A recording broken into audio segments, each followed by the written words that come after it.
최종 의견 347회 시작합니다. 저는 진행을 맡은 박하정 기자고요. 오늘도 조성환 변호사님과 김선재 아나운서님, 정현석 변호사님과 함께합니다. 안녕하세요. 안녕하세요. 오랜만에 뵙습니다. 네네. 면도를 안 해서 마스크를 쓰고 있는데 네. 사진 찍을 때 다시 써야지. 제가 2주만이죠. 쓰고 있네 본인도. 제가 2주 저만 마스크 쓰고 있네. 아무튼 2주만이죠. 제가 갑자기 여기 댓글에 왜 휴방하는지에 대해서 이렇게 생각을 써주신 분도 계신데 다른 이유가 아니었고 제가 뭐라 썼죠? 청취자분들이 댓글을 예쁘게 안 써서 휴방한다고. 아 어떤 댓글이? 네. 그건 아니었습니다. 그건 아니었고 아닙니다. 제가 갑자기 그것 때문 아니었어요? 네? 댓글이 마음에 안 들어서 제가 하기 싫다 그랬잖아요. 짜증나는 댓글이 좀 있어가지고. 그렇게 마무리할까요? 근데 본인만 빼고 나머지 셋이 했으면 되게 웃겼겠다. 정현석 변호사님은 댓글 때문에 안 오셨다고. 아니, 완전 농담입니다. 완전 농담입니다. 네, 제가 갑자기 전남 신안에 출장을 가느라 방송 전날 제가 부득이 펑크를 뭐 무슨 냈습니다. 사건인지 물어봐도 되나요? 네, 그 청보호라고 어선이 전복이 돼서. 전복돼서 네. 네, 이제 실종되고 이런 사건이 있어가지고 제가 급히 결국 실종 한 분, 두 분, 몇 분 실종? 지금 4분 아직 실종된 상태. 실종 상태인가요? 네네네.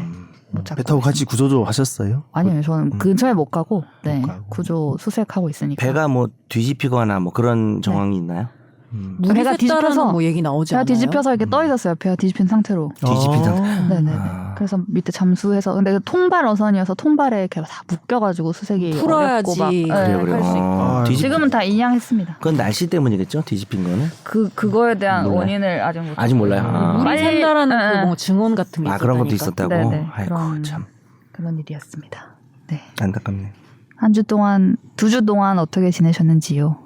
저는 마스크를 굉장히 일관되게 벗고 다니고 있거든요. 아 정말. 쓰고 다니더라고 근데. 나도 백화점 갈 때 어. 백화점 갔는데 나만 벗은 그죠. 거예요. 저 다 아예 안 썼더라고요. 들고 나. 저는 안 벗고 정말? 계속 쓰고 다녔던 것 같아요. 쓰고 다녀요 저도. 본인도. 좀 약간 너무 뭔가 이렇게 내리는 게 너무 부끄러워. 이제 어색해. 지금 약간 부끄러워하는 것 같았어요. 네네네. 10명 중에 1명 정도 벗은 것 같은데 백화점 그러니까 실내에서는. 네, 그렇죠. 그리고 약간 좀 이제 안 꾸몄을 때 저도 이제 오늘 면도를 안 해가지고 마스크를 쓰고 있었잖아요. 만약 뭐, 편해요? 뭐 화장을 꼭 해야 되는 습관이 된 사람이 안 했다든지 그런 경우에 좀 많이 쓰다 그러더라고요. 네네네. 근데 저는 대중교통 많이 타니까 쓰면 그냥 오히려. 쓰고. 저는 거의 안 써요. 지금 진짜 지금 이거 쓴 건 처음인 것 같아요. 지금 약간 근데 오늘 왜 방송이고 썼어요? 사진 찍고 막 이럴까봐. 아, 네, 그래도 그래서? 방송이다. 네. 이거 보이는 라디오 아니었나요? 보이죠. 일부 보이죠. 눈에 되게 자신이 있으신가 봐요. 아니 이렇게 하고 싶어요. 눈까지 가리고 싶은데. 나 어제 지하철 타는데 이렇게 쓴 사람 봤다니까요. 눈까지 어제 가린 사람이요? 저 술을 마셨거든요. 그거 저예요. 근데 많잖아요. 서울에. 일요일 저녁이니까 네. 밤이니까. 근데 내가 이렇게 걸어가는데 지나가잖아요. 내가 내려서 걸어가면 이제 지나가잖아요. 네네. 그 지하철이. 네. 거기에 어떤 사람이 이렇게 창문에 기댔는데 어떤 아저씨 같은데 눈이랑 이렇게 다 가린 거예요. 마스크로. 한숨 주무시네. 서서 너무 신기한 거예요. 네. 그랬을까? 그래서 이유가 뭘까? 얼굴이 많이 작으시다라는 생각도 하면서 쌍꺼풀 수술하신 거 아니에요? 안 보이잖아. 근데. 세상 보고 싶지 않다 그런 거겠죠. 기분이 잘. 세상으로부터 나를 차단하는. 아. 깜짝 놀랐네. 빡세다. 네, 저희 2주 동안 댓글이 엄청 많이 달렸어요. 네. 저희가 비동의 간음죄를 했잖아요. 2주 전에. 네. 그리고 저희가 차마 못다한 얘기들도 저희도 많고 여러분들의 의견도 궁금하다고 해가지고 거기에 의견도 많이 주셨고 그리고 그 전 이야기에 대해서도 댓글을 많이 달아주셔서 오늘 많이 소개를 해드리도록 하겠습니다. 네. 조성환 변호사님의 댓글을 읽어드립니다.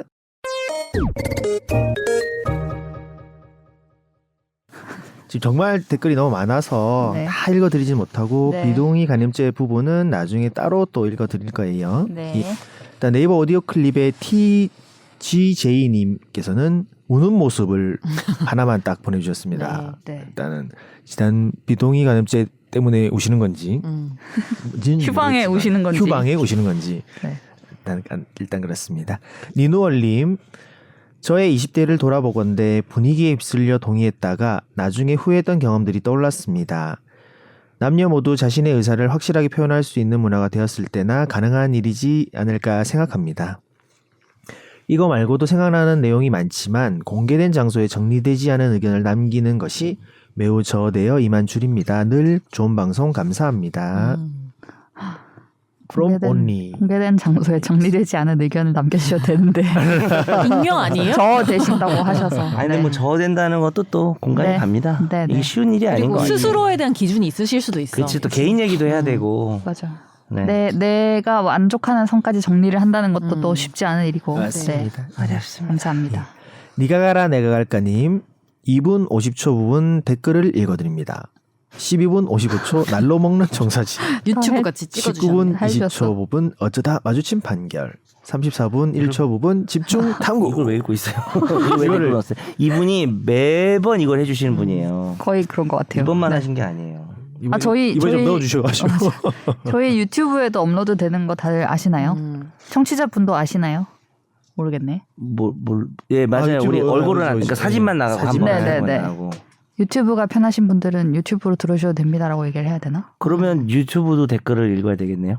근데 비동의 감염죄 저번 거 봤는데 댓글 진짜 많아요. 아 진짜요? 어. 이거보다 더 많아요. 나 이거 안 읽어봤는데. 근데 아, 유튜브까지 거기도 댓글을 읽으려면 다시 읽겠구나. 네, 네. 댓글이 너무 많긴 하겠네요. 네. 그리고 근데 유튜브 거기는 이렇게 길게 장문을 쓰시는 경향이라기보다 한 줄 평처럼 약간 내 짧게 느낌에는 짧게 그냥 쓰는. 네. 유튜브는 안 듣고 다는 분도 계실 것 같아요. 그렇지 네, 않아요? 끝까지 안 듣고 다시는 것 같기도 하고. 그냥 네. 뭐 주제만 보고 네, 네, 지난번에 유튜브 댓글 볼 때 그런 느낌을 좀 받았었던 네. 적이 있어요. 네. 이번에도 받았습니다. 그런 느낌을. 네, 다음은 잠탱 팬더님. 이번 화 내용은 기대보다 더 유익했습니다. 다음 화 정변님 말씀대로 같이 고민할 부분에 대한 2부로도 좋을 것 같아요. 샤이 청취자지만 이 부분만큼 생각할 거리를 만들어주셔서 감사드린다는 말씀 전하고 싶어 굳이 네이버에 들어와 댓글을 남겨요. 항상 재밌고 다양한 생각의 갈래를 만들어주시는 진행자 네 분 모두 건강하시고요.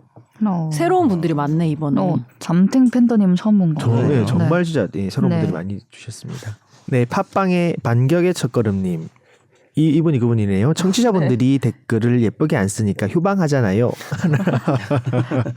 귀엽게 써주셨습니다. 누가 뭐 많이 밀게 썼나요? 키드래곤 기용님. 다음 주에도 이 주제로 이야기한다면 이선옥 르포 작가 초대해서 이야기 듣고 싶네요. 유튜브에서 이 주제로 많이 활동하는 분인데 전문가 목소리도 같이 들으면 더 좋을 듯. 이 두 분이 전문가 아니었어요? 다른 전문가 오늘 듣고 싶다는. 변호사님이신가? 이선옥 르포 작가분. 다음 네, 다음- 댓글도 볼까요? 네, 하얼빈의 장첸님. 장첸. 중국 분이신가? 장첸. 범죄도시에 나올 말이야. 니네 누지하니? 그분이 같은데. 자 준비해왔습니까? 이번에는 준비 안 해왔죠? 아니 안 했습니다. 오 즉흥적으로 아주 자연스럽거든요. 방송인이 다 되셨어요. 그러니까 나 장첸이야. 그만해. 이번 사고는 오히려 신설되는 항목에 대해 잘했다고 이슈가 되어야 하는데 엉뚱한 거에 이슈가 되는 거 보면 여가부 직원이 노린 듯. 나랑 반대로 노렸다고 생각하시네. 이 법무부 의견도 안 듣는 여가부의 모습을 네. 보여준 예시라고 또 적어주셨습니다. 브리핑 이후 그저 회피하려고만 하는 여가부의 모습이 양성평등 정책의 컨트롤 타워라고 하지만 아쉬움이 존재. 유럽 일부 경우 동의 여부를 판단 기준으로 삼아 강간죄 조항을 개정했고 한국에도 개정 권고했던 이력도 있는데 공론화에서 방송에서처럼 따져볼 건 따져보고 고칠 거나 추가할 건 추가해야 하는데 이 부분은 쏙 빠지고 법안 발의도 진전 없는 거 보면 더더욱 여가부 직원의 노림수인 듯 이렇게 평해 주셨네요. 이야기가 이렇게 식어버렸습니다. 이 논의는. 네. 그래도 그 한동훈 장관과 류호정 의원의 의원의 화제가 됐어요. 그게 되게 어떤 타이틀로 많이 나왔냐면 뭐 대정부 질문이 이렇게 정상적으로 할 수가 있다. 뭐 이런 식으로 타이틀이 맞아. 붙어서 많이 저도 네. 자세히 못 봤는데 제목은 많이 봤어요. 약간 앞부분. 정치적 정상적. 그러니까 정치적 공방이 아닌 걸로 모범적인 건설적인 토론을 했다. 그런 식으로 네. 타이틀이 붙어서 많이 다른 나오더라고요. 네. 그 얘기가 좀 너무 지엽적인거나 네. 불필요한 얘기가 많았다고 보는 건가 봐요. 네. 기사들이. 네. 예, 다음은 히로다님이네요. 저도 보수인가 봐요. 그 성범죄자가 된다는 것 정말 두렵습니다. 그만큼 수치스러운 게 있을까 싶어서 비동의 동의했다는 것에 대해 너무 다툼이 많을 것 같고 생각만 해도 힘들 것 같습니다. 싫다고 하는 것은 싫은 게 맞죠. 문제는 수많은 경우 다양한 케이스가 생길 것 같고 정변님의 마지막 언급에 100% 동의해버렸습니다. 핫하네요. 뭐라고 마지막 언급 뭐셨어요? 아유, 저도 기억이 문제 있는 거 아니에요? 아니 저도 그때 좀 막 급하게 말을 맞아요, 해가지고 맞아요. 마지막 언급이 되게 죄송해요. 많으셨어요. 네. 그리고 이번에는 방송을 못 듣고 와가지고 네. 많은 말씀을 많은 말씀을 네. 하시고. 네. 고맙습니다. 어쨌든 제가 공감을 하는 걸 공감을 못 하네요, 제가. 뭔지 몰라서. 공감해 주셔서 감사합니다. 무조건 감사한 거죠. 네. 무조건 감사합니다. 정변님. 공감 내가 뭐 내 생각 얘기했겠죠, 뭐. 예, 마지막 댓글입니다. 랄랄랄 빵순이님.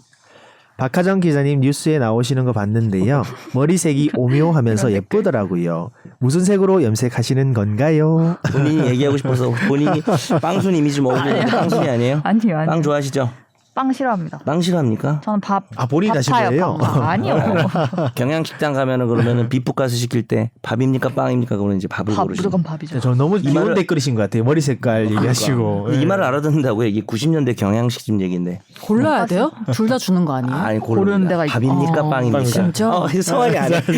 돈가스 집 그때는 비후가스가 있었어요. 비후가스. 비유가스는 뭐예요? 비프 커틀렛. 그렇지. 비오가스. 비후가스라고 한글로 써 있고 일본식으로. 일본식이 아니에요. 일본식 아니에요? 일본식은 정말 늦게 들어온 최신이고 그 아니 당시는 그러니까 비후라는 발음이 일본식 발음 맞습니다. 아니에요? 발음은 비후인데 어. 내용은 완전 그 한국식 경양식으로. 떡갈비 같은 느낌으로. 발음은 맞네요. 발음은 비후가스네요. 염색은 네. 무슨 색깔인지 모릅니다. 저는 항상 미용실에 가서 이거 쫙 펴주잖아요. 골라요? 이걸로 해주세요. 그냥 이렇게 골라요. 근데 좀 다르게 고르나 봐요 할 때마다. 약간씩 네, 그냥 뭐 갈색 계열이죠. 갈색. 갈색 계열인데 네. 뭐 정해놓고 한 군데 가는 건 아니고. 이번에 특기 색이 좀 바뀌신 거예요? 아니요. 지금 그냥 영상 안 항상- 좋았는데. 네. 오묘. 내 감사합니다. 생각에는 뿌리가 나와서 같이 그게 오묘해 보이는 것 같아. 오히려. 그런 것 같아요. 우리 염색해야 되는데. 까만 거랑 갈색이 같이 있어서 더 오묘해 보인다고 생각하시는 것 같아요. 최근에 그런 메일도 받았어요. 제가 중계 뭐 하는데 패딩 이쁘다고 패딩 브랜드 뭐냐고.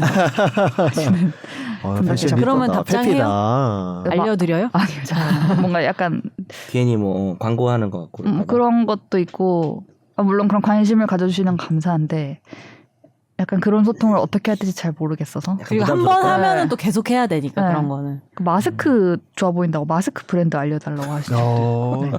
무슨 피님 웃었어요. 네. 삐디님도 마스크 좋다고 생각했나 봐요. 자기 공감해서 웃는 거지. 네, 여튼 감사합니다. 이런 관심. 감사합니다. 네. 댓글 비동의 간음죄 관련된 거는 뒤에서 다시 한번 저희가 소개를 해드리도록 하고요. 청취자분들의 사연부터 만나보도록 하겠습니다. 날로 먹는 청사진.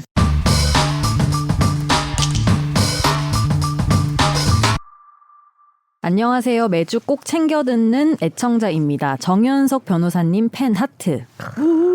제 친구가 무인 아이스크림 가게를 운영 중인데 골치 아픈 일들이 많더라고요. 키오스크 부셔서 현금 도난도 당한 적 있고 계산 안 하고 가져가는 경우가 부지기수더라고요. 특히 초등학생이 과자나 아이스크림을 그냥 집어가는 경우가 많아서 잡으면 부모님한테 연락해서 보상받고 하더라고요. 그런데 법적으로 궁금한 게 있어서요. 지하철에 보면 무임승차 시 10배를 물게 한다고 써 있는 걸 본 적이 있는데 가게 물건을 훔쳤을 때나 식당에서 계산 안 하고 먹튀하는 경우 얼마를 받을 수 있는 건가요? 경찰에 신고하게 되면 어떻게 처리가 되고 어느 정도까지 받는 게 합당한지 알려주세요. 궁금한 게 네, 말씀하세요. 싫어. 네? 말하려고 그랬었잖아요. 예. 그러니까 제가 만약에 무인 가게를 하는데 이런 애들이 너무 많아서 너무 화가 나는 거예요. 그래서 야, 뭐 물어볼지 알 것 같다. 써붙여 놓으면 써붙여 놓는데 나는 이걸 정말 없애려는 취지에서 써붙이는 거잖아요. 100배. 그래서 100배, 어. 1000배를 썼어요. 예. 근데 약간 그게 통용이 가능한 건지. 자, 그러면은 저와 조변이 예스 노로 동시에 네. 뭐 답이 갈릴 수도 있으니까 네. 동시에 한번 그러니까 그렇게 100배 뭐 100배 좀 그렇고 네. 100배 1000배는 저희가 안 된다고 하지 않을까요? 5배 정도 어때요? 5배. 그러면은 배를 2,000원짜리 과자면 10,000원. 그렇지. 10,000원. 이렇게 써붙이면 효력이 발생하는지. 한 100배가 아, 이거 궁금한데. 어려운데. 잠깐 나도 예스노 하자 그랬는데 난 10배, 10배. 답을 정했었는데 네. 약간 고민도 되네. 5,000원짜리인데 5만 원? 근데 어쨌든 예스노로 효력이 있으면 예스 없으면 노. 5,000원짜리인데 5만 원 받겠다. 오케이 10배. 오케이. 하나 둘 10배, 셋 해주세요 10배. 누가. 자, 우리 둘이 동시에 답할게요. 노일 것 같아요. 아 갑자기 맞춘다고? 예. 하나. 누구를 맞춘다고? 너 본인도 맞춰. 네. 저는 두 분이 하세요. 두 분. 10배? 10배 정도는 갈라지는 해줘야지. 게 또 점수를 또 얻을 또 수 하나 있어요. 둘 10배 셋에서 두 정도는 분이 딱 해서 해줘야죠. 점수 5,000 원에 동점 된 5만 것 같은데. 10배면 예스. 네. 그리고 선재는 노. 네. 자, 또 점수를 또 우리 동시. 근데 우리가 또 갈라질 수도 있잖아요. 아 이게 그럼 갈라질 그거는- 수 있는 거예요? 저는 안 갈라질 것 같긴 한데. 10배 애매하다. 5,000원이 얼마? 땡기 소리가 봐. 땡기 소리가 봐, 저거. 씨. 빨리 하나 둘 셋. 예스. 오. 갈렸네. 왜 왜 그래요? 예스인가요? 왜요? 저도 잘 모르겠는데. 아니, 오, 처음 갈렸어. 아. 근데 이건 이제 뭐 손해배상의 예정으로 뭐 네. 고지하는 정도로 생각해서 아하. 예. 그 그렇죠. 정도는 그래서 하고 10배라서 좀 고민됐구나. 예. 10배 너무 많으니까. 예. 근데 어차피 무조건 감액은 되지만 가면 되겠죠. 예. 되지만은 이제 법원에서는 감액 아무것도 안 쓴 하겠지만. 것보다는 효과가 있다.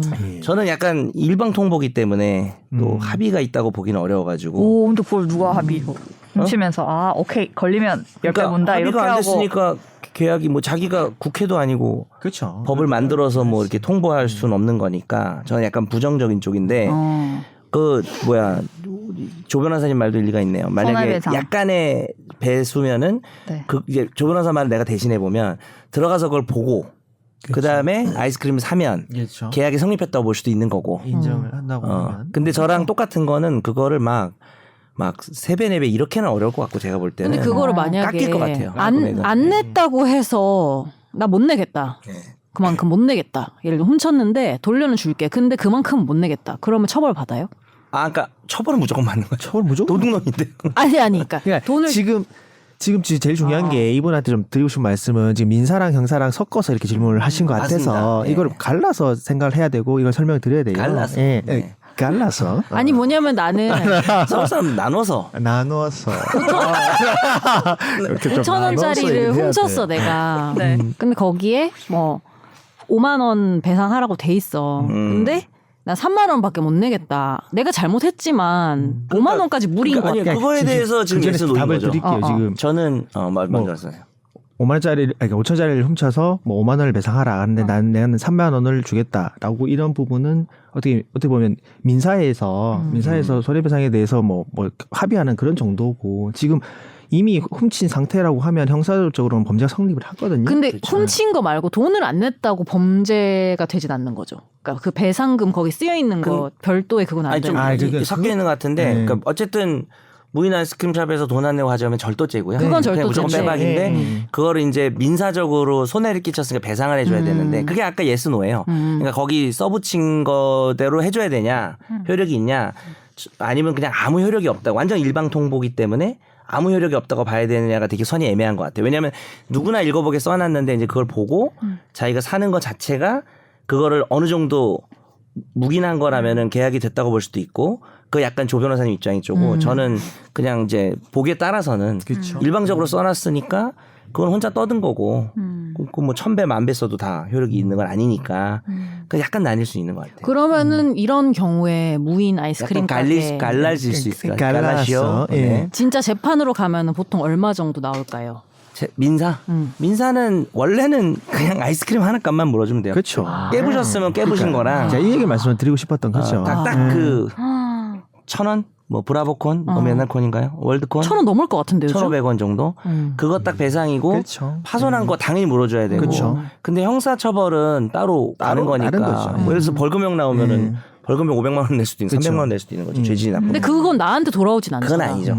그러니까 나라에 내는 거잖아. 그래서 참 지하철 얘기랑 좀 해보면 지하철 같은 경우에는 이제 철도사업법에 보면 30배 뭐 전철 뭐 기차나 운임을 부정 운임을 가면은 30배 물어주는 거는 법 규정이 있어요. 근데 그거는 입법의 취지가 있겠죠. 예를 들어서 계속 반복되고 누적되고 가볍기 때문에 이걸 일일이 잡을 수가 없으니까 뭐 국가에서 운영하는 무슨 철도 사업이나 이런 여러 가지 사업에 대해서 이거는 무임승차 근절을 위해서 경고를 좀 세게 때려야겠다라고 해서 입법이 된 거고요. 근데 개인이 판매하는 어떤 아이스크림 샵이나 무인 이런 데서 그런 법은 없으니까 그렇죠. 법 규정이 없으니까 결국은 써붙이면 효력이 있냐에 대해서 뭐 약간 이렇게 아까처럼 논의가 있는 거죠.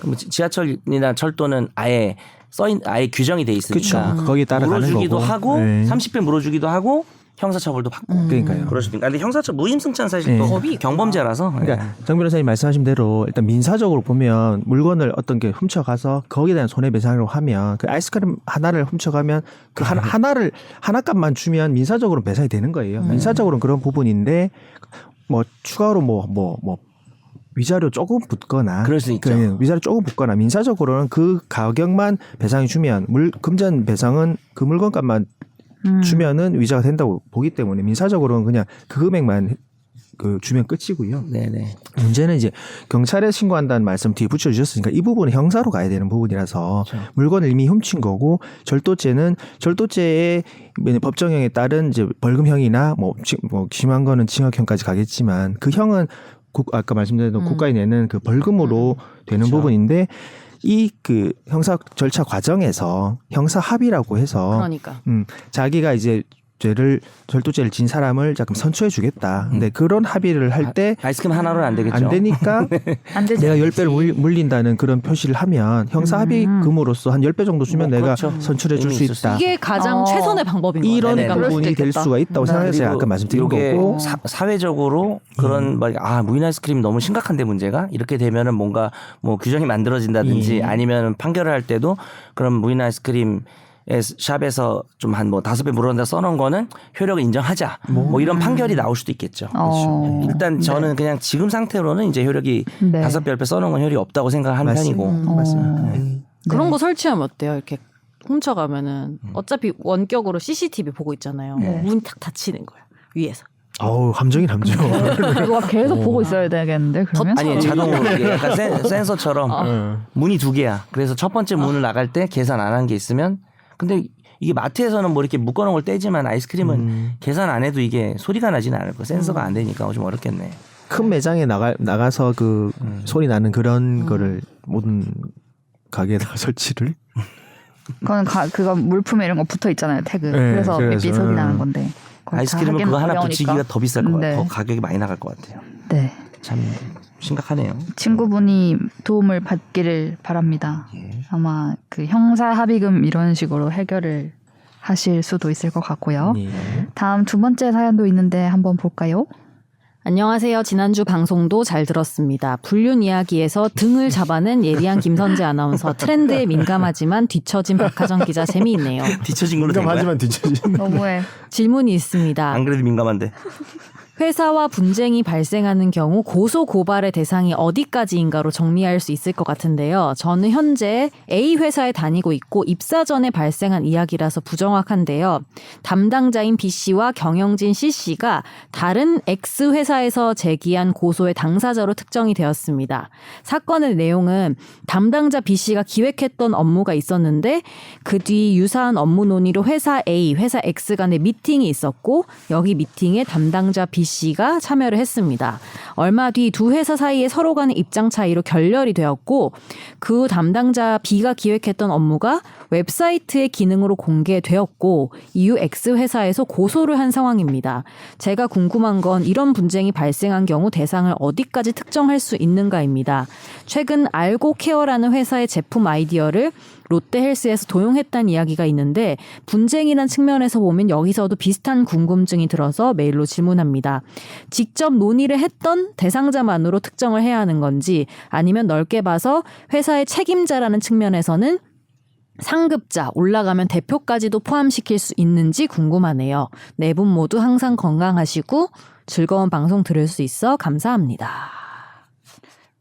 저는 이 사연의 내용을 한번 제가 잘 이해했는지 정리하고 싶은데 A라는 회사에 B 씨가 있고 상대 X라는 회사가 있는데 A 회사와 X라는 회사 간에 미팅이 있었고 결국 이게 사업이 잘 안 됐어요. 같이 하는 사업이 논의가 잘 안 돼서. 그런데 A 회사에서 이 같이 논의했던 업무를 공개해서 상대 회사인 X가 고소를 했다는 거죠. 네. 네. 약간의 뭐 영업 비밀이다 약간 네. 그런 취지인 것 같아요. 같이 아이디어 얘기를 했던 도용, 부분. 부정경쟁 방지법이겠죠. 만약에 그거 걸린다면.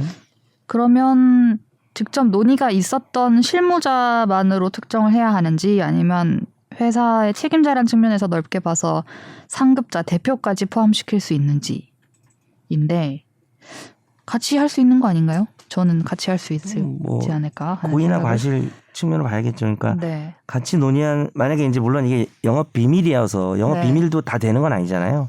그래서 이게 정말 부정경쟁방지법 위반이라고 그랬을 때 이제 그 직접 관여한 사람이 아니고 대표 개인은 네. 아 이게 논의하면서 나왔던 거고 비밀 가치가 있는데 이거를 내보내면 좀 문제가 있다는 거 인식을 못했다면 네. 뭐 처벌로 문제 삼기는 좀 어려울 것 같고 민사적으로는 직원이 업무 관련해서 어떤 회사에다가 피해를 입히면 그거에 대한 손해배상은 직원 개인한테도 할 수 있지만 업무 관련성이 있으면은 대표라기보다는 회사 그 법인이면 예. 개인화사면은 사장님일 거고 네. 법인화된 회사이겠죠 이 정도면 그러면은 법인에 대해서 이제 법인이 재산이 있을 테니까 네. 민사책임 물을 수는 있습니다. 이분도 지금 고소라고 하셔가지고 네. 형사책임은 사람을 봐야 되고 물론 이제 가끔 양벌 규정이 있어가지고 법인이 벌금을 내는 경우는 있는데 형사책임은 따져봐야겠죠. 상급자고 뭐 하급자고 간에 뭐 보고가 됐는지 뭐 직접 들어왔는지를 따져서 예. 형사 범죄 고의나 과실인지를 봐서 맞습니다. 없으면 대표도 처벌 못 하는 거고 대표는 제가 볼 때는 뭐 형사 민사 책임 안 질 가능성이 좀 있는 것 같은데요. 근데 이게 약간 보면 그 비가 기획의 너물과 웹사이트의 기능으로 공개됐다. 뭐 기능 공개해서 이게 기능 아이디어를 탈취를 해서 그 회사 이름으로 뭔가 공개된 거라고 하면 네. 회사도 관여가 있을 수도 있겠다는 생각도 좀 들더라고요. 예. 아니면 공개해라라는 지시를 대표가 내렸다면은 뭐 다 그건 내부적인 보고를 문제니까. 예. 비밀 가치가 있는 걸 알면서 예. 뭐 그랬으면은 대표도 책임질 수 있겠죠. 예, 예. 그런 민영사 부분은 모두. 예. 얼마나 관여가 되었는지를 맞습니다. 보게 예. 되겠고. 근데 이런 데서 대표가 빠지는 경우가 너무 많은 것 같아. 뭐 꼭 민사가 아니더라도 그렇죠. 대표가 자체는 처벌받는 많이 빠져요. 경우가 진짜 별로 없는 것 같아요. 은근히. 예. 행위자만 그냥 꼬리 자르기 식으로 예, 네. 처벌받게 되고 그런 경우가 많긴 하죠. 예. 꼬리 자르기 안 해보셨나요? 문제 생겼을 때 저희 직원이 좀 잘못한 겁니다. 본인이 잘못해놓고 제가 다 아우르죠, 제가. 직원의 잘못도 본인의 아, 그럼요. 잘못인 것처럼 다 제 대표는 잘못이죠. 아니시잖아요. 꼬리가 근데. 여러 개시겠네요. 꼬리가 되게 많으시겠어요. 구미호 죄송합니다. 뭔가 말을 더 하시려다가 차마 말을 못 이으신 것 같은데. 네. 네. 사연 감사합니다. 다른 법률적인 궁금증이 있으시면 어디로 보내주시면 저희가 사연을 같이 상담해 드릴 수 있을까요? 네, 저희 최종 의견 메일 주소는 sbs보이스뉴스@gmail.com입니다. 네, 많은 사연 부탁드립니다. 다음은 저희가 어쩌다 마주친 판결이지만 오늘만큼은 화제의 판결이라고 부르고 싶은 네. 좀 규모가 좀 있어서 네. 무게감이 있어서 정말 화제인 것 같아서 네. 정말 네네. 네. 판결 한번 볼까요? 어쩌다 마주친 판결.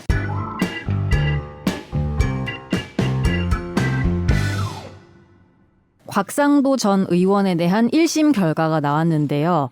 50억 원의 뇌물을 받은 혐의는 무죄로 판단됐고 남욱 변호사로부터 건네받은 돈에 대한 정치자금법 위반 혐의만 유죄로 인정됐습니다. 곽상도 전 의원은 2015년 대장동 개발 사업에 참여한 화천대유가 하나은행과 컨소시엄을 꾸리는데 영향력을 행사하고 그 대가로 화천대유에서 근무한 자신의 아들을 통해서 퇴직금 등의 명목으로 50억 원을 받은 혐의를 받았습니다. 또 2016년엔 총선 전후로 남욱 변호사로부터 불법 정치자금 5천만 원을 수수한 혐의도 받았는데요. 서울중앙지법은 곽 전 의원에게 정치자금법 위반에 대해선 벌금 800만 원, 5천만 원의 추징을 명령했고 뇌물 혐의와 알선수재 혐의에 대해서는 무죄를 선고했습니다. 또 뇌물을 준 혐의로 기소된 김만배 씨에게는 무죄를, 불법 정치자금을 건넨 혐의를 받는 남욱 변호사에게는 벌금 400만 원이 선고됐습니다. 네. 50억 원이 무죄가 나왔다는 소식입니다. 한숨을 쉬세요. 일단은 뭐 저도 금액 일단 자체에서. 퇴직금을 50억을 받고 싶습니다. 그래서 이거 가지고 이분이 뭐 우리 한번 했었잖아요. 무슨 그 재해도 포함된 거라고. 그 재해가 뭐였지? 어디 몸이 아프신 거였어요. 네네. 산재? 산재에 대한 산재도 부분도 있었고 이명으로 50억. 실수령액이 7억? 25억 25억. 그건 세금 떼고. 네. 어. 그래서 아이고. 뭐 몇 가지 질병명은 있었어요. 이명뿐만 두개 아니라 정도 몇 있었던 것 개가 같아요. 있었고 네. 제일 큰 게 이명이죠. 그래서 소리가 컸나 봐요. 귀에서 나는 소리가. 그리고 네. 뭐 이제 더 이상 업무를 하기가 어렵다 뭐 이런 부분들이 있었고 그게 있었어요. 뭐 역대 무슨 그룹 회장들 뭐 퇴직금 이런 표에 이거 대입해서 표 사람들이 짤 합상한 거 있었는데 거기에 4등인가 5등인가 회장들 그룹 재벌 그룹 회장들 되게 높으신 임원분 임원 이상. 네. 왜 무죄가 나왔는지를 살펴보면 일단 이게 뇌물 혐의가 뭐 정치자금법 혐의는 저희가 논외로 하고 그거는 이제 선거 예비 후보 시절에 이제 나홍 변호사 쪽으로부터 돈을 받았냐 안 받았냐 그건 유죄로 인정된 부분이니까 그거 얘기는 오늘 안 하는 걸로 하고요. 이게 뇌물이 있고 알선수재가 있는데 어쨌든 둘 다 무죄가 나왔는데요. 네. 일단 1심 판결에서 이 돈이 많다고는 인정했습니다. 근데 안 할 수가 없잖아요. 아니 전 처음 들어봐요. 50억 상식적으로 퇴직금. 많다. 보면은 그러니까 이례적이다. 매우 이례적으로 과다하다 그랬죠. 너무 이상하게 말했네 제가. 아니 네. 괜찮아요. 많다. 사회 통념상 이례적으로 과다하다. 그런 뜻은 아니셨죠. 이 뜻이죠. 이렇게 아니, 그럼요. 이례적으로. 그러니까 네. 화정 기자님이 그런 네. 의도는 아니었죠. 네. 달래가 방금 그 말이 이상하다는 소리는 아니었잖아요. 네. 너무 어이가 없어서. 네. 이게 뭐 업무 실적이 아무리 탁월하고 건강이 안 좋아져서 뭐 위로금 이런 것까지 포함을 하고 한다고 해도 뭐 나이나 경력이나 거기서 했던 일에 비춰볼 때 사회통념상 이례적으로 과다하다. 성과급의 50억 원은 지나치게 과다하다. 이런 얘기들은 합니다. 근데 많은 걸로만은 안 된다는 거잖아요. 지금. 많은 걸로는 안 되고 무엇이 있어야 하는가에서 이제 알선수재라는 거는 어떤 현안을 가지고 이렇게 해달라라고 하면서 돈을 준 걸 말하는 건가요? 그 뇌물은 일단은 네. 공직자 공무원의 직위를 가지는 네. 분께 적용되는 부분이고 네. 알선수재는 특경가법 알선수재는 그 공무원 직위 아닌 사람이 이제 뇌물을 받는 그런 형태로 네. 청탁을 받으면서 이제 그 돈을 받는 네. 그런 형태거든요. 네. 그래서 같은 행위라고 보시면 되고 네. 그 대상자가 이제 그 직위를 갖고 있는지 그 부분만 차이가 없는지. 있다고 생각하시면 될 것 같아요. 그래서 지금 이때 당시의 논의가 이 화천대유라는 대장동 개발 사업에 참여한 업체가 이제 하나은행하고 컨소시엄을 꾸려서 이 사업을 따려고 했는데 하나은행이 다른 데 제의를 받아서 여기서 빠지려고 했다는 거예요. 그래서 이제 김만배 씨가 하나은행이 여기 계속 머물게 해달라는 취지로 어떤 그런 부탁, 현안 같은 것이 있었고 박상도 전 의원에게. 그런데 그 부분에 대해서 일단은 이런 알선이 있었고 그래서 금품을 받았다는 점이 증명됐다고 보기 어렵다라는 판단이 하나 있었던 거죠. 그리고 하나은행이 뭐 꼭 빠지려고 네. 재판부 말은 꼭 빠지려고 네. 하는 조짐이 있었다고 단정을 못 하겠다. 네. 그죠? 네. 그러니까 그런 부분 자체를 다 인정할 수 없다는 그렇죠. 취지로 네. 판단이 나온 게 결국 하나가 뭘 있고요. 대가로 그 50억 원을 줬는지가 불명확하다 이거예요? 요약을 하면? 뭐 그렇죠. 근데 네. 일반적으로는 뇌물죄가 성립하려면 이제 직무 관련성하고 대가성이 있는데 직무 관련성이 이제 생각보다 엄청 넓거든요. 그러니까 인정되기가 쉬워요. 예를 들어서 뭐 소방공무원한테 저 범죄로 좀 쟤 좀 처벌해 주세요. 이런 건 말이 안 되잖아요. 소방공무원 직무랑 상관이 없으니까. 뭐 한 그쯤 되면은 이제 직무 관련성이 없는데 예를 들어서 뭐 업무 분장이 뭐 이쪽 무슨 난 모르겠다. 강력계랑 뭐 여청계랑 이렇게 있으면 뭐 여청계 사건인데 뭐 강력계에다가 줬다 이런 거 다 내면 되거든요. 그래서 그 직무 관련성 인정되면 또 대부분 대가성이 인정된다고 봐요. 이게 무슨 제3자 뇌물죄면 우리 지난번에 이재명 대표 사건 할 때 얘기했지만 부정한 청탁이 딱 있어야만 처벌이 되는데 이런 단순 수뢰죄는 그 직무 관련성만 있어도 사실은 대가성을 거의 인정을 하는 추세인데 근데 왜 이렇게 나왔지? 이 경우는 약간 직무 관련성은 인정하는 것 제가 판결문 200페이지라서 다는 못 읽었지만 이제 요약을 봤을 때는 직무 관련성은 인정을 하면서 네네. 안 된 걸로. 직무 관련성이 안 돼. 아니 인정됐어요. 그러니까 방금까지 제가 말한 하나은행 얘기는 알선수재 부분인 거고 이제 뇌물 혐의를 보면은 직무 관련성 그때 곽상도 의원이 국민의힘 부동산 특위 위원이었고 그러니까 그런 게 직무 관련성이라는 거죠. 이 자리는 대장동 개발 사업에 예를 들면 의혹을 제기하고 뭔가 파악을 하고 이런 뭐 부당한 이익을 민간 사업자가 가져갔는가 이런 거를 판단하고 조사하는 권한이 있기 때문에 이 의정활동 직무는 밀접한 관계가 있다 이 활동과 그러면 네. 보통 대가성도 패스거든요. 네. 그런데 그 그러면서 패스를 끄는 게 아들이 중요한 거죠. 아들이 독립한 경제 주체다 네. 네. 결혼하고 네. 그래서 아들이 만약에 심부름꾼을 가서 받았으면 당연히 단순수레자가 되는데 그건 아니었고 네. 그다음에 뭐 아들이 아빠한테 빌려준 돈이 있어서 아들이 아빠 채권자였으면 그쪽으로 돈이 가면은 곽상도가 자기 채무를 갚잖아요. 그것도 아니었다. 네. 그리고 그러면 이제 근데 아들하고 아빠인데 채용 과정이나 또 하필 또 그때 퇴직 물론 뭐 아파서 그랬다지만 그런 여러 가지를 좀 따져 보면은 그 아들이 받은 거를 아빠가 받았다고 충분히 볼 수 있는 사건이라고 저는 생각을 하는데 예를 들어서 최순실 박근혜 때는 경제 공동체. 네, 그런 표현까지 하면서 뭐 최순실 박근혜를 제가 무죄가 나왔어야 된다고 주장한 건 아니지만 비록 제가 보수지만 갑자기 그걸 넣는다고? 비록 제가 수구지만 수구 세력이지만은 수고는 너무했다. 수구가 저 힘들더라고요. 수영장에서 해보니까 어쨌든 그래서 그 비록 제가 수구 보수 적폐지만 근데 곽상도 박근혜 의원의 뭐, 네. 경우에는 사실 네네. 아들이면은 혈연 관계 심지어 직계 그쪽은 가족이니까. 경제 공동체라면서 처벌하고 박근혜 씨도 알고 보면 불쌍한 사람 수고다. 그건 아니고요. 농담하지 하면 안 되는 일인데 제가 농담을 좀 했고요. 네. 미안합니다. 네. 어쨌든 그렇고 이제 뭡니까 이거를 아들이 만약에 곽상도 아들 아니었으면 거기 취직 자체가 가능했으면 그 50억 자체 그걸 받을 수 있었냐. 지금 그러면은 제3자 뇌물로는 왜 그렇죠. 안 그런 걸었을까? 장점이 있죠. 응. 안 걸었을까? 약간 저기 안 걸었을까? 엄마 또 말투를 그렇잖아요. 그 얘가 왜 논리면은 그랬을까? 제3자 뇌물로 사실 이거를 걸 수도 있었잖아요. 그렇게 되면 또 부정한 청탁이 필요하니까 구체적으로 더 구체적으로 해야 되니까. 청탁이 또 잡아야 되고 하니까. 다만 네. 이제 논의가 있는 것 같아요.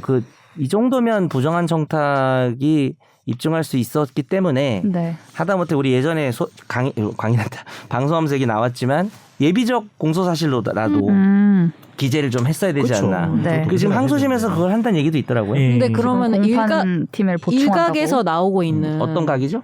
일각에서 나오고 네. 있는 검찰이 예각인가요? 둔각인가요? 죄송합니다. 검찰이 이거를 제대로 네. 이렇게 안 했다. 아, 네.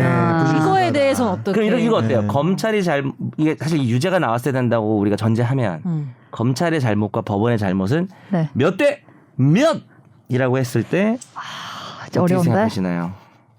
이거 일단 우리 왜냐하면은 방송인 두 저는 분이 동시에 해보고 아니 저는 이거는 뭐 어떤 당을 지지하든 간에 아, 그럼요. 누구나 네. 이 사건을 50억과 이 숫자와 이 구조적으로 봤을 때 네. 국민 어느 누가 이게 납득이 가능하겠어요. 지금 이 그러니까요. 결과가 사실은. 당을 지지한 쪽으로 갔으면 저는 무죄 쪽이죠. 왜냐면 저는 국민의힘 쪽 보수. 그만해. 아니 근데 마음에도 없는 소리 하지 마세요. 계속. 누가 그 정치에 대해서 1도 모르는 사람이 이걸 그냥 들었을 때 네. 누가 이게 그러면 무죄 나올 만 했네라고 누가 생각하겠냐고요. 50억 금액이 너무 그러니까요. 크잖아요, 그렇죠. 사실은. 근데 뭐 보통 이제 비법률 전문가들의 생각이 어떨 때 저희가 이제 봤을 때 그래도 이거는 법적으로는 좀 그렇다라고 하는 경우도 많이 있었는데 그동안 이거는 모르겠어요. 조 변호사님 어때요? 저는 무죄가 판결을 봤는데 이해는 안 되는 것 같은데 유죄가 나왔어야 되지 않냐라고 생각을 하거든요. 그럼요, 당연히 그렇게 생각하고. 그러니까 뭐 국민 감정 저도 떠나서 그냥 검찰을 뭐 대변하는 건 아니지만 검찰에서 생각해 보면 이게 뭐 우리가 전에 얘기했듯이 이재명 대표 건의 뇌물죄 얘기했듯이 이제 이거는 간접 수뢰 뭐 가족이기 때문에 뭐 제3자 뇌물 말고 간접 수뢰, 간접 수뢰, 직접 수뢰로 단순 수뢰로 129조로 간 거에다가 증거들이 뭐 이런저런 사람들이 얘기를 하고 녹취록이 나오고 해서 이 정도면은 된다고 입증할 수 있겠다라고 생각할 수도 있겠다는 생각이 들었는데 법원 단계에서 너무 정말 정치하게 하나하나 다 증거 능력을 다 따지고 이 뭐 신빙성이나 이런 부분을 다 분석해서 판결문을 써 보니까 이런 결과 날 수도 있겠다. 또 생각 들고 그리고 사실은 정치인이나 이런 사람들한테 돈을 줄 때 당장 뭔가 현안이 없더라도 약간 보험용 이런 걸로 돈을 주는 경우도 있잖아요. 그러니까 오래 보는 거잖아요. 사실은 이런 것들은. 근데 그런 것들은 그러면은 사실은 안 묶일 수도 있는 거 아니에요. 향후 그러니까 곽상도 의원 이거 재판 아닌 경우에서도 그리고 이런 식으로 이- 엄청 꼼꼼하게 막 따지면 사실 이런 판결을 보고 이제 새로운 뇌물 루트를 그러니까 인정해줬냐. 그러니까 그런데 인정해버렸다. 이런 아들 얘기 딸한테 있더라고요. 그냥 그러니까요. 아들 딸한테 줬다 이렇게 하면 된다는 건지. 저도 이거 보니까 그 생각 들더라고요. 저도 딸이 있으니까 딸을 통해서 받아야겠다고 생각을 했는데 아. 이제 줄 사람을 찾아야 되는데 못 찾겠더라고요. 근데 딸이 안 줘. 그랬는데 딸이 안 줘. 여기도 줄 건 없었어. 제 돈인데 이럴 수도 있는 거죠. 근데 저는 그렇겠지. 판결 판결문에서 그 밀접한 그러니까 이 직무와 밀접한 관계가 있다고는 했는데 그렇죠. 그런데 이 아들이 받은 돈을 곽상도 의원이 직접 받은 것과 같이 평가할 수 있다면 뇌물에 해당한다고 봄이 타당하다까지 얘기했어요. 그- 거기까지는 맞아요. 네. 근데 흘러간 게 없다라는 거예요? 근데 흘러간 게 없고 그것만이 아니고 이제 다 어. 맞아요. 흘러간 게 없다는 것도 있고, 있고. 아까 제가 말한 것처럼 경제 공동처럼 독립이다. 독립이 돼 뭐 있고. 아버지를 위해 썼다고 볼 만한 것이 없고 그래서 여러 가지 이유로 예를 들면 뭐 이 아버지가 이 아들 생활비를 계속 대주고 그치, 있었다거나 그치. 그렇지 그런 건 아니니까. 그런 게 아니기 때문에 50억 있는데 뭘 생활비를 대줘. 그러니까 직접 써야지 그걸로. 받은 걸로 볼 수 없다라고 이제 결론이 난 건데 그 아, 받기 그렇죠. 이전에. 훨씬 네. 그거보다는 가벼운 죄지만 이 조국 사건에서 조민이 뭐 몇백만 원 그 누구였지 누구? 노한 장학금이요? 600만 원. 장학금 600만 원은 음. 이 뇌물은 아니고 이제 그걸 또 많이 비교하시던데 뇌물은 아니라서 똑같이 비교하긴 힘들지만 어쨌든 그 그거는 같은 인정이 대가성인데 됐는데. 그게 이제 인정이 돼서 이제 얘기를 하시는데 금액으로 치면 좀 그렇잖아요. 600은 인정하고. 근데 또 그거는 뭐냐면은 지금 이제 말씀하신 것처럼 또 그 당시 장학금은 부양하는 미성년자인 자녀니까. 그러니까 그 경우는 또 인정되기가 쉽긴 한 것 같아요. 그쵸. 근데 예. 그거 저는 이제 조민 장학금 부정청탁을 인정한 게 잘못됐다고 생각하지는 않고요. 근데 곽상도 무죄 이게 그럼 성년 아들이고 근데 난 이런 결혼했으면은 거지. 50억인데 무죄냐 이게 말이 안 되는 그러니까 거죠. 그 논리면은 곽상도 전 의원의 아들은 자신의 엄청난 능력으로 50억을 받은 것가 그렇게 되는 돼야죠. 거잖아요. 사실 그렇게 된 거죠 지금. 그렇게 된 그래서 거죠. 결과적으로 그렇게 된 거잖아요. 그럼 결론은 능력자네요.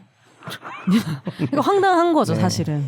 근데 여기 이제 워낙 이 화천대유에서 그 수익금이 많이 나니까 이 대표 뭐 전무 이런 사람들도 다 그 성과금을 퇴직금을 업을 시켜서 뭐 이성문 대표는 120억 약정이 돼 있고 뭐 전무들도 50억씩 돼 있는데 이 과장급인데 전무랑 같은 50억을 그것도 웃기고 참. 그리고 이 사람이 곽상도 아들인 것도 다 알고 있었던 거잖아요. 그렇죠. 몰랐던 당연하죠. 것도 아니고. 몇 년 일하지도 않았던데. 중간에 판결상으로는 이제 곽상도 의원이 자기 아들이 뭐 말썽꾸러기인데 좀 데리고 가서 뭐 좀 써달라. 아. 죄송한데 말썽꾸러기라 그러니까 너무 귀엽게 들리는데 좀 정정을 좀 해주세요. 잘라주세요. 아니 뭐 자를 필요 아니 근데 어쨌든 네. 그러면은 애물단지 어때요?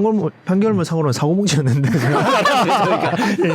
너무 귀엽게 표현한 거 아닙니까 뭉치? 예, 그럼 뭉치. 2심에서 바뀔 가능성이 더 있어요? 열받네요.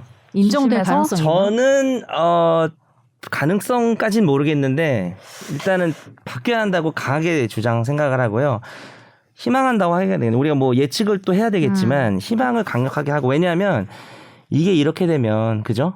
추후의 유사 사례들도 그렇고 특히 이 경우는 일종의 그 법조인들이 여야를 막론하고 네. 그죠? 우리가 권순일 그다음에 뭐 박영수, 김수남 네. 뭐 여러 가지 그러니까 여야를 떠나서 그다음에 곽상도 음. 이 사람들이 그러니까 사실 한 명이 먹으라 그랬으면 이렇게 대단한 걸 먹을 용기가 없는데 이 다 연계가 돼 50억 있잖아요. 클럽? 50억 클럽. 그러니까 네. 용기가 난 거 아니에요. 우리가 이렇게 해도 되겠다. 정말 고위 법조인들이잖아요. 근데 이런 예시가 그 인정이 되면은 앞으로 좀 가장 안 좋은 최악의 선례를 남기는 게 아닌가. 이후에도 뇌물죄 부분은 계속 무죄가 많이 나올 거고, 그죠? 저는 약간 또 우려스러운 부분은 이제 항소심 가서 이제 저도 1심에서 예비적으로 이 제3자 뇌물을 안 넣었는지 검찰에서 공장 변경이라든지 이런 네. 부분을 한번 판단을 왜 안 받았는지가 좀 뭔가 좀 의구심이 들던데 항소심에서 그걸 또 넣는다고 하면 우리 지난번에 얘기했던 것처럼 부정한 청탁이 필요할 텐데 네. 더 구체적으로 해야 되는. 거기다 아니 1심에서 쉽진 그 않죠. 부정한 청탁 부분을 다 아니라고 일단은 사실 인정을 해버렸어요. 뭐 아까 말씀하신 하나은행 같은 거. 하나은행 같은 네네. 그런 부분들이 그런 일이 없었다. 그런 증인들이 다 나와서 그런 일 뭐 1년씩도 없고 뭐 만난 적도 없다. 이런 식으로 증언이 되어 있고 하니까 그걸 또 뭐 뒤집는다? 아니면 다른 새로운 사실관 증거가 있어야겠네요. 그러니까요. 그런 걸 확보를 해야 되지 않나 싶은 생각이 들어서 이렇게 2심 하는 중에도 추가 수사를 할 수 있나요? 누구 불러서 다시 진술 받고 이런 거? 공소 제기 후 수사라 그래가지고 원칙적으로는 뭐 안 하는데 필요하다면 뭐 예외적으로 가능은 그런데 이제 하고요. 1심에서 네. 나왔던 증인을 다시 불러서 네네. 증언을 번복시키는 수사는 그 증언능이 없다고 네. 판결이 있어요. 그러니까 네. 예, 1심에 나왔던 증인들의 네. 증언을 바꾸는 내용으로 조서를 받고 그걸 네. 증거로 제출하면 그건 증언을 아마 인정 못 받을 네. 거예요. 사실 이게 좀 생각을 해보면 대장동 수사가 되게 엉망이었잖아요. 그리고 잘 안 됐다는 평가가 특히 많죠. 곽상도 같은 경우도 너무 오랜 시간 끌었고 수사팀이 이제 특수수사 경험이 좀 없는 사람들이었고 사실 약간 이게 저도 좀 찾아봤는데 1심 판사 얘기해도 되나? 1심 판사 주심이 초임 판사더라고요. 아 그래요? 네. 가나 다 중에 다가 주심이거든. 그러니까 좌배석이지. 물론 이제 재판장이 있지만 또 1심에서는 또 주심이 많이 결정을 하고 존중을 해주잖아요. 막 재판장이 야 이거 바꿔 뭐 이렇게는 오히려 그런 얘기는 들었던 것 같아요. 제가 이게 실제 있었던 사건인데 모 재벌 거의 회장 뭐 이런 사람 재판장이 집행유예 주려고 그랬는데 주심 젊은 사람이 막 들이받아가지고 이거 실형 나와야 되는 거 아니냐고 막 그래서 실형 나오기도 하고 뭐 이렇게 적극적으로 하는데 약간은 재판부도 좀 경험이 좀 부족하지 않았나 생각도 드는데 특히 검찰 수사 같은 경우는 특수수사 경험이 거의 없는 사람들이었던 걸 저는 알고 있어요. 그래서 그 당시에 기억나실지 모르겠지만은 뭐 유동규가 창밖으로 전화기 던진 거 맞아요. 네. 검찰이 못 봤다 그랬는데 경찰이 하루 만에 찾아냈잖아요. 라든지 무슨 체포영장으로 나무 변호사 했다가 체포했다가 구속도 못 시키고 그때 되게 말이 많았거든요. 그러니까 곽상도 의원도 그렇지만 이 대장동 수사가 좀 상당히 중요한 사건임에도 불구하고 일부러 그랬는지 능력이 부족한 건지 모르겠지만 좀 개판이었다는 평가를 많이 받거든요. 그래서 아까 말씀하신 것처럼 소송 재판 진행 중에 수사를 하는 게 쉽지 않기 때문에 이미 잘 메이드를 해서 와서 이제 기소를 했어야 되는데 그게 좀 안 되지 않았나. 결론적으로 저는 이렇게 아까 뭐 비례식으로 얘기를 했었는데 검찰 대 법원의 잘못이 한 대강 제가 찾아본 바로는 한 8대 2 정도 아닌가. 검찰에서 좀 증거가 충분히 입증될 만큼 만들어서 기소를 못한 게 제일 크고 판사도 그 정도 증거를 가지고 유죄가 나오기가 그렇게 힘들었나? 뭐 그런 생각도 들더라고요. 여기 저 한마디 더 네. 보충하면 드리면 우리도 그래도 법률 팟캐스트니까 네.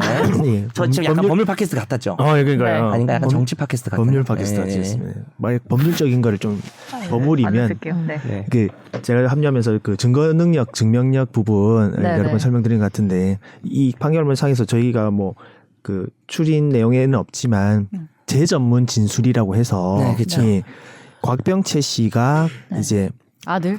실명 나왔네요. 병채. 여기 아시는 분이니까 보도 되더라고요. 김만배 씨한테 아버지가 돈을 달라고 한다라는 얘기를 한 걸 김만배 씨가 정영학 씨한테 얘기를 하고 정영학 씨가 녹음을 해서 녹취록이 나와 있는 게 있는데 정영학이 김만배의 말을 녹취한 거죠. 녹취한 거잖아요. 근데 김만배는 내가 이렇게 들었다고 말한 거죠. 전한 들었는데 말이. 전한 걸 또 전한 거지. 또 전한 거잖아요. 아버지 말을 이렇게 전하는 거를 김만배 씨가 정영학 씨한테 얘기한 그게 법원에 내줬으니까. 예. 법원에 와서 말한 것만 전문이 아니거든요. 증인이 그렇죠. 와서. 예. 그럼 적어놓은 건 다 전문인데 그 적어놓은 게 들었다는 말을 또 그렇죠. 녹취한 거니까 재전문이죠. 재전문 진술인데 원래 그냥 한번 들은 얘기를 전하는 전문 진술도 특정 요건이 있어야지 그 증거 능력을 인정하거든요. 근데 네. 특히나 재전문 진술 다른 얘기 사람의 말을 들었다는 걸 또 들은 얘기는 거기다가 형사소송법 316조라고 해서 네. 실제로 나와서 또 그 법정에서 다시 한번 얘기함과 동시에 그 원진술자가 아예 못 나오는 그런 특별한 사정에만 증거를 쓸 수 있는 뭐 그런 네. 특별한 사정이 있어. 상황. 예, 두 번의 그런 요건을 필요로 해요. 네. 근데 곽병철 씨가 한 얘기가 그 얘기가 증거 능력을 인정받고 뭔가 된다고 했으면 또 달라졌을 수도 있다는 생각이 들어서 그 부분은 조금 증거 능력을 인정 못 받은 부분이 워낙 많았다. 예, 그런 그거는 얘기 그 좀 조건을 충족하지 못해서 못 받은 거 아니에요? 그렇죠. 그렇죠. 예, 그런 부분도 그렇죠. 있다. 예. 증거 능력과 증명력에 관한 서술이 상당히 판결문에 많더라고요. 엄청 많았어요. 많아요. 그래서 네. 그럼 더 뭔가를 찾는 방법밖엔 지금 없겠네. 혹은 이미 늦었거나. 그러니까 기소하기 전에 좀 검찰에서 좀 수사를 뭐 이렇게 욕해도 되는지 모르겠는데 좀 부실하게 한 게 아닌가라는 생각도 들어요. 네. 2심을 앞두고 중앙지검에서 공판에 좀 더 많은 인력을 투입하겠다며. 네. 그리고 정의당에서는 특검을 네. 구성하자라는 입장을 네. 밝혔죠. 어젠가. 네. 어떻게 흘러갈지. 울산에는 그런 것도 있더라고요. 현수막인데 50억 맞아. 뭐 무죄 800원 유죄. 버스 800원 기사. 횡령 예. 다친 거 때문에. 아유, 좀 씁쓸합니다. 뭐 그게 법률적으로는 뭐 횡령이고 뇌물이니까 뭐 그렇게 비교할 수 있는 건 아니지만 아니지만 그런 생각이 들죠. 우리 네. 법조인들이 봐도 이게 법적으로 꼭 정확한 걸 T와 F의 차이죠. 우리가 뭐 그걸 T의 관점에서 근데 이건 너무- 뇌물이거니 횡령이다 이게 아니에요. 너무 국민 법감정이랑 네. 괴리가 심하잖아요. 이거는. 근데 이번에는 좀 일치하지 일치하지 않나. 법조인들도 이 무죄 판결에 대해서는 좀 그러면은 법리적으로도 부당하지 않나. 그걸 수사한 검사들과 그 이 재판을 판사들만 다른 생각을 하는. 소신 있는 분들이죠. 무능하거나 소신이 있겠죠. 나름. 네. 무죄라는 근데 어떤 그 무서운 거 아니에요? 그게 결합하면 무능과 소신이 결합하면 저 결합했던 건 제일- 아닙니다. 제일 무서운 거 무능 아니에요? 또는 소신이라고 제가 오아리에? 네. 알겠습니다. 네. 네. 아무튼 이번 주 화재 판결 잘 전해드렸고요. 뜨거웠다. 이거 오늘 제목에 올라가긴 하겠네요. 네, 그럴 것 박상보도. 같습니다. 되게 진짜 이거 보도 났을 때 약간 허탈했어요. 와 이렇게 되는구나. 나는 그러니까 뭐 방송 이런 걸 떠나서 정정당당하게 일하는 사람들이 너무 화가 날 것 같아. 허무하고 진짜로. 그렇죠. 네. 노동의 가치라는 게. 어떻게 일을 그렇죠. 그리고 뭐 김용균법 뭐 이런 거에 의해서 사망 노동자 이것도 역시 법리적으로 정확한 비교는 아니어도 사업주가 하는 벌금형이 평균 뭐 600만 원인가 뭐 그렇다 하더라고요. 그런 거랑 비교하면 이명으로 지금 50억. 네. 네, 알겠습니다. 분노를 금할 길이 없군요. 금할 길이 없습니다. 어떻게 생각하시는지 분노를 댓글로. 표현해 주세요. 오늘 뭐 화재 판결이 더 뜨거울 것 같아요. 지금 네. 우리가 집중 탐구를 짧게 네, 남겨놨지만 마무리를 해야 되는데 비동간 투조 지금 할 수 있겠죠? 뭐한 10분 안에. 10분 정도 네. 1-2로 하죠. 하고 다음 주에 쉬는 거야. 네, 이거 하고 와 이러고. 집중 탐구. 네.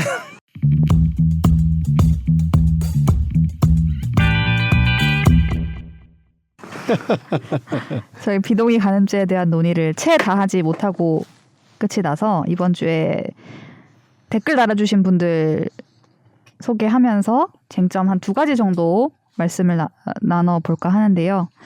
먼저 지난번에도 저희가 얘기를 했지만 이 동의가 있었냐 없었냐, 피고인이 이제 자신이 무죄임을 주장하려면 동의가 실제로 있었어를 이제 입증해야 되는 상황이 되잖아요. 그런 부분들이 있는데 댓글 먼저 잠깐 볼까요? 키드래곤님이 비동의 간음죄 관련해서 김선재 아나운서님은 자신이 착하고 똑똑하고 바른 사람이셔서 그런지 모든 일에 그런 관점을 갖고 이상을 얘기하시는 것 같습니다. 그런데 전 아닌데요. 그런데 김 아나운서님만큼 똑똑하고 바르고 착하지 않은 사람도 세상에 많고 전혀 예상치 못하게 어떤 애매한 상황에 빠지는 사람도 나옵니다. 물론 여성의 노는 노로 받아들여야 합니다만 형사처벌의 법적 요건을 정할 때는 매우 신중해야 한다고 생각합니다. 저는 라는 일단 의견 주셨고요. 정 변호사님한테 제가 하는 걸 보고도 이렇게 생각하신다니 참 감사한 일이네요. 똑똑하고 바르고 저 이거 약간 악플인 거지 알았어. 저 착하고 똑똑하고 바른 사람이라고 생각합니다. 이 댓글 참 맞는 얘기 같아요. 갑자기? 왜 어금니 꽉 깨물고 아니 얘기하시는 이게 것 같아요. 약간 선지한테 나쁜 거니까 좋아서요. 네. 근데 저는 어떤 의견을 갖고 있지 않았는데 그냥 저는 그 포인트가 궁금했어요. 그러니까 다른 죄는 무고 다 여지가 있는데 그쵸. 뭐 강하게 주장을 이거에 대해서만 왜 강한 의견은 아니었던 것 같은데. 저는. 무고에 대한 그런 게 있는지가 궁금해서 그렇죠. 모든 범죄는 무고가 가능성이 있는 거 아닌가? 다 있는 거죠. 네, 맞아. 생각을 그게 해가지고. 타당한 지적이었는데. 네. 저는 어떤 의견을 갖고 있지 않았는데 근데 이번에 진짜 형사법의 약간- 기본 큰 원칙은 그래도 네네. 이해하고 계신 것 그러면 같아요. 이상론을 예. 얘기했다는 거는 의견이 없었으니까 제가 지울게요. 이건 지우고 착하고 똑똑하고 바른 사람 이것만 남기죠. 감사드립니다. 줄여서 착똑바 어때요? 죄송합니다. 그때 이제 선재님이 이제 동의가 없으면 당연히 처벌해야 되는 거 아니냐라는 그 말씀을 그것 때문에? 하신 것 그런 거 동의가 없으면 같은데 당연히 처벌해야 되는 거 아니냐. 네. 그럴 수 그거는 있겠네. 사실 우리 모두가 당연히 그래야 된다. 근데 다만 그걸 어떻게 입증할 거냐 이 얘기를 했던 그리고 거. 지금도 뭐 것이고, 네. 안희정 재판 이런 걸 보면은 음. 그 이때면서요. 지금 현재 현행법으로도 포섭할 수 있는 영역이 있긴 있다면서요. 있긴 있는 거죠. 네. 네. 그리고 뱃살마왕님도 이 아마 성관계 같아요. 이게 이렇게 지워졌는데 댓글이 성관계하는 것에 노라고 했다는 게 증명되면 처벌받는 거 아닌가요? 이 경우 처벌받는 것에 대해서는 불만 없습니다. 네, 다들 그렇게 생각하는 것 같습니다. 네.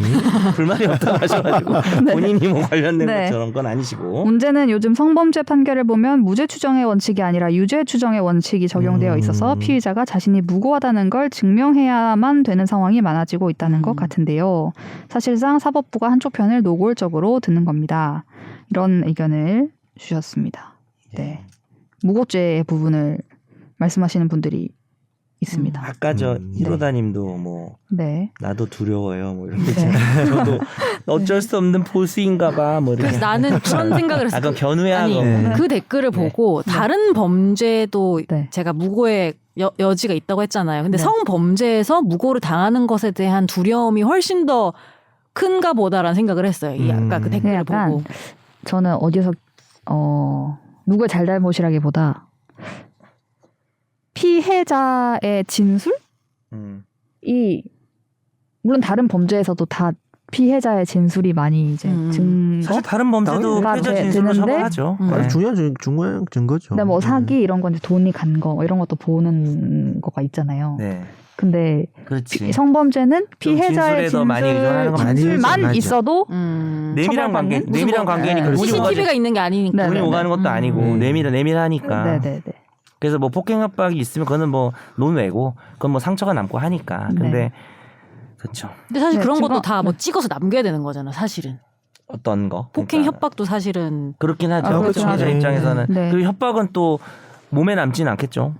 상처가 남는 건 아니니까. 네, 네가 가라 내가 갈까님도 장기적으로 비동의 간음죄를 당장 적용은 어렵다 해도 생각은 해봐야 하는 것 같습니다. 라고 하시면서 비동의 간음죄를 만든다고 했을 때 문제가 되는 경우는 입증 책임 전환의 위험이 발생할 것 같은데요. 뭐예요, 이게? 제가 지난주에 네, 설명하셨죠. 아까 말씀드린 일단 이분 마저 네, 읽고 제가 이와 얘기해볼게요. 관련 대안을 제시한 분이 있어서 참고로 남깁니다. 라고 하시면서 그 글을 남겨주셨는데요.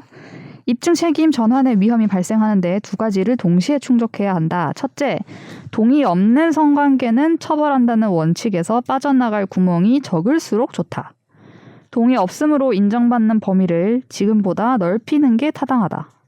둘째, 검찰이 입증 책임을 피고인에게 넘길 여지가 적을수록 좋다.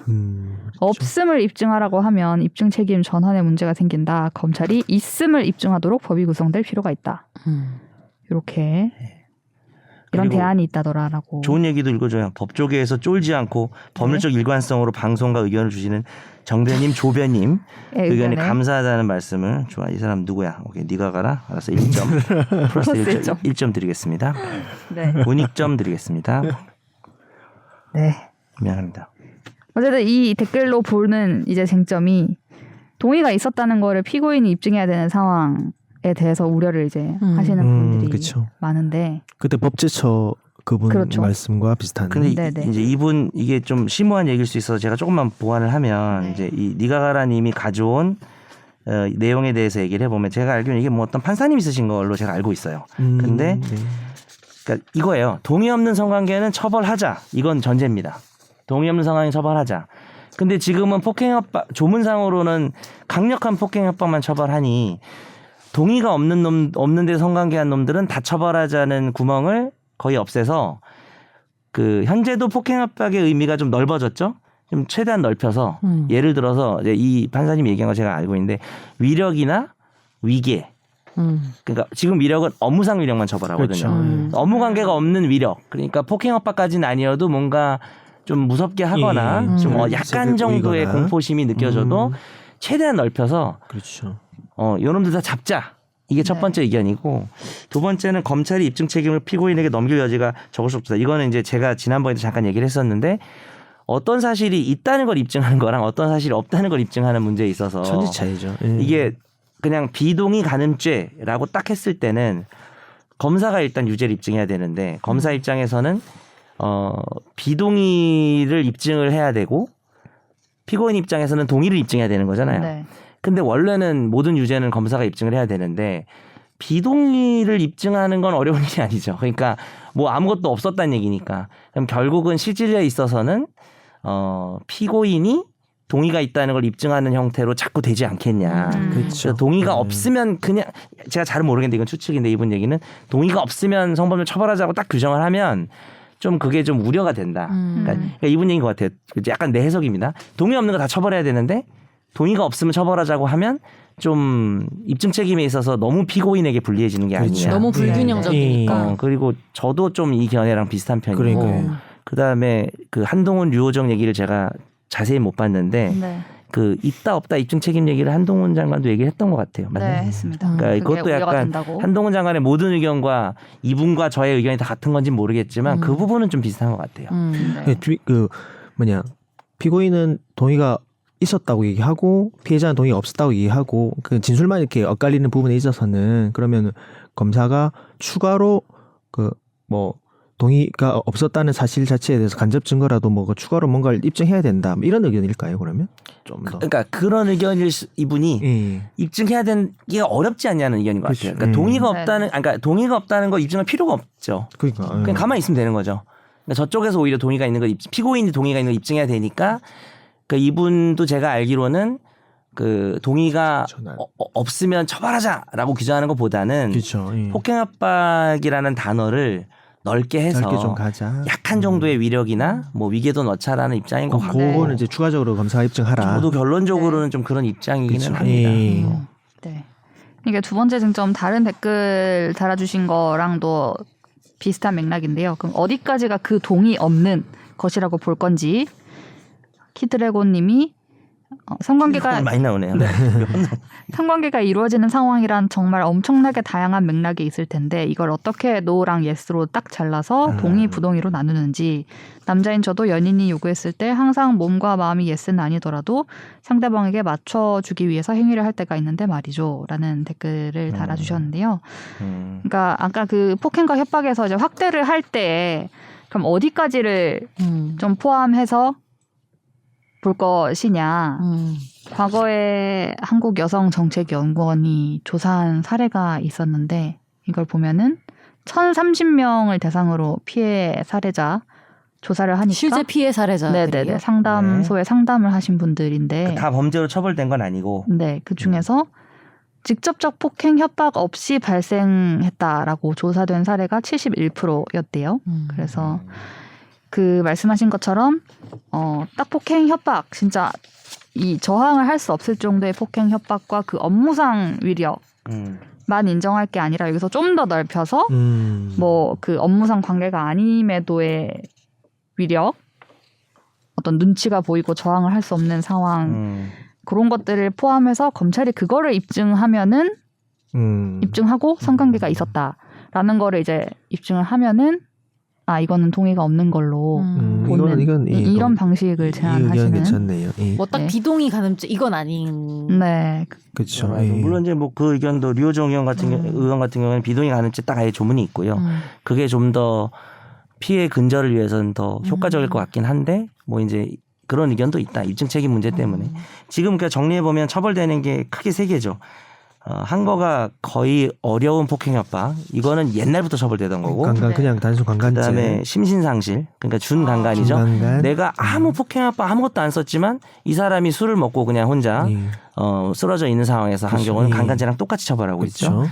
그래서 또 좀 약간 옛날에 시험 문제 많이 나왔던 게 내가 그런 목적을 가지고 술을 먹여가지고 술을 취하게 만들면은 그게 준강간이 아니라 그냥 강간죄였잖아요. 자기가 아예 그 상태를 만들었기 때문에. 한국법원을 상대로 만드니까. 그러니까 뭐 피해자가 혼자 이렇게 취해 있거나 네. 그런 상태를 이용하면 준강간죄인데 그거랑 그것도 또 다르구나. 그거는 근데 처벌은 또 다 똑같아요. 그렇죠. 그다음에 그거보다 좀 처벌이 낮은데 업무상 위력 가늠이 아마 강간죄보다 좀 낮죠. 아마 그렇게 알고 있는데 7년 이하로. 이거는 근로관계나 무슨 상하관계나 그런 예전에 만- 유명한 판결 중에 하나가 수험생도 공부할 때 지금은 이게 요즘도 유명한 판례인지 모르겠는데 미용실 여사장이 있고 여자 직원이 있는데 이 남편이 미용실을 영업하지는 않지만 사장의 남편이니까 이렇게 됐을 업무상 때는 위력을 업무상 위력을 가지고. 인정을 했었죠. 어. 뭐 그런 류인데 요것만 처벌하기엔 너무 좁은 게 아니냐. 예를 들면 업무 관계가 전혀 없고 뭐 친구 관계였었어도 그냥 뭐 단순한 대학교 선후배 관계였었어도 선후배. 예. 위력이 폭행 협박은 아니어도 예. 좀 위력이 있으면 좀 넣어야 되는 거 아니냐는 의견이 좀 많이 맞습니다. 공감을 얻는 예. 것 같고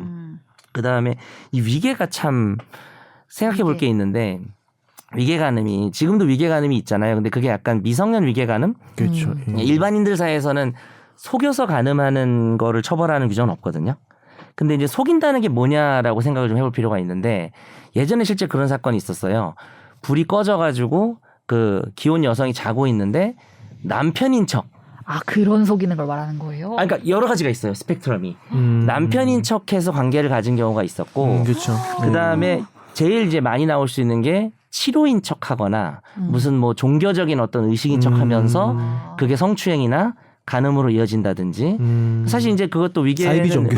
위계를 당한 사람이 또 약간 지적인 그런 지능이나 여러 가지를 좀 봐야 될 거고, 그 다음에 이제 아주 넓게 보면 지금 이 부분 논의가 아직 없어서 앞으로 논의할 부분일 수 있는데 예를 들어서 예전에 혼인빙자 간음죄가 있었잖아요. 그렇죠. 근데 이것도 사실 위계에 의한 간음이거든요. 그게 위계거든요. 근데 그건 없어졌거든요. 위헌으로 근데 이건 좀 폐지된 느낌이 확 다르죠. 그러니까 이제 예를 들어서 관계를 가졌는데 뭐 결혼할 마음이 안 생겼다. 그건 뭐 범죄가 아니겠죠. 근데 처음부터 결혼할 생각은 없는데 뭐 결혼할 것처럼 아주 넓게 보면 뭐 사귈 것처럼 그렇게 해서 관계를 가진 것도 과연 위계냐 아마 그런 것까지 처벌하는 건 아닐 것 같긴 한데 뭐 생각할 부분이 있다는 점만 제가 그냥 네. 위계를 좀 나눠봤습니다. 전 듣다 보니까 사실 지금도 법이 없는 건 아닌데 네. 그 법을 적용해서 실제 판결에서 처벌로 나오는 게 국민들이 생각하기에 충분하지 않은 경우가 많으니까 이 그렇죠. 성범 그게 더 문제라는 생각이 이거를 더 그렇죠. 들을수록 드는 것 같아요. 그러니까 법을 새로 만들고 안 만들고 그거의 문제보다는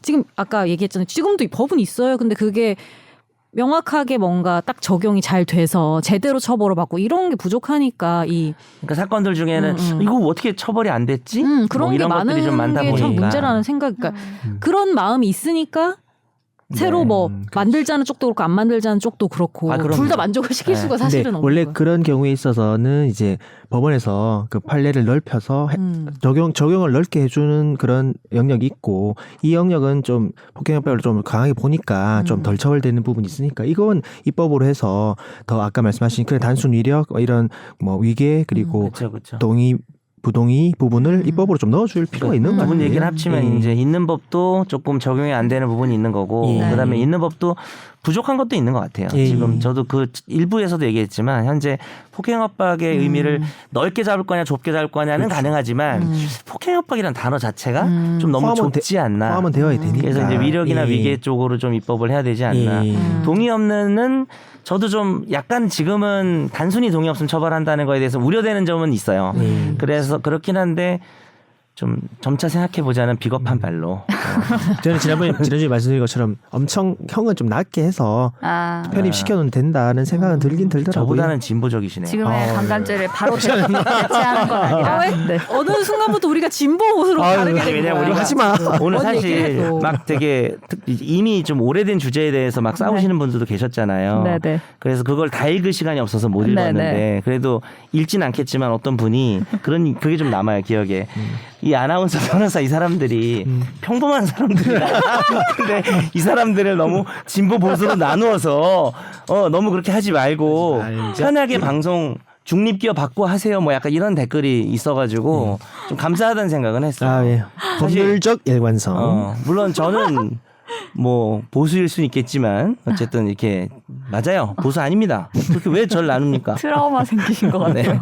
저 중도 정도. 아니 그리고 이게 어떤 사안에서는 되게 보수적인 게 있고 어떤 그럴 수 사안에서는 있겠죠. 진보적인 게 그렇죠. 있기 때문에 네. 사실은 사안마다 다른 거죠. 평가받는 건 사실 어쩔 수 없는 것 같아요. 평가를 할 자유도 있는 거고.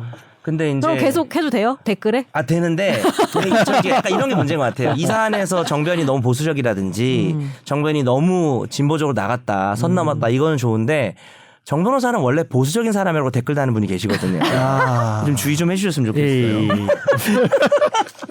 그러면은 이거는 나를 그냥 하나를 규정하는 거니까. 약간 월요일은 보수적이고 화요일은 진보적이고 월보 화진으로 그러면 이제 법률적 일관성. 하세요. 법률적 일관성. 네. 그렇게 해주면은 좋겠어요. 네. 너무 이렇게 보수라고 수구는 하는 안 붙었잖아요. 것보다는 수구. 자꾸 그렇게 다시면은 수요일은 수고 월보 그다음에 월보 화진 목요일은 수고 극좌 그래서 하여튼 자꾸 이렇게 저를 한 어떤 언제나 보수적인 사람인 아니, 것처럼 근데 규정하시면은 저도 이거 쌓아뒀다가 네. 복수할 수 있어요. 오. 나 지금 되게 신나. 아니 요거 드립 치려고 한 거예요. 복수할 생각 없는데. 예. 네. 누구야 이러면서. 근데 일관적이기가 되게 힘들어요. 사람이 인간인데 어떻게 매번 일관적인 그렇죠. 저도 뭐 더 범- 힘들어요. 저도 그러니까요. 법률적 일관성이란 네. 말을 했지만 저도 그렇게 법률적으로 꼭 일관된 것 같지도 않아요. 그리고 맞아요. 법률적으로 일관성을 지향하는 거지. 그치. 그게 되지도 않아요. 저도 박근혜 대통령 때는 하여튼 엄청 그 처벌해야 된다고 네. 욕을 많이 했었습니다. 그땐 좀 네. 법률가보다는 투사의 모습이었죠. 과거 저의 진보 행적입니다. 과진 현보. 과거의 진보, 지금은 보수. 과진현보. 과진. 아니 구진현보. 약간 구양현조처럼 구양배추 현 조세호처럼. 저 그러면 저 별명 하나 해주세요. 구진현보로. 과진 현보로. 구진현보. 현수 어때요? 현수구. 갑자기 김문수 지사 생각난다. 네. 김문수 지사 뭐요? 도지사입니다. 이거 말고요? 네, 되게 운동하시다가 보수로 다시 들어. 내가 최종 의견이 김문수야. 네. 그만하시죠 오늘. 변호사입니다. 네. 저희 다음 주에 또 알찬 방송으로 찾아뵙겠습니다. 감사합니다. 감사합니다. 나도 법률 전문가 세상만 사법으로 재밌게 풀어내는 여기는 최종 의견 최종 의견으로 오세요. 고품격 법률 팟캐스트 여기는 최종 의견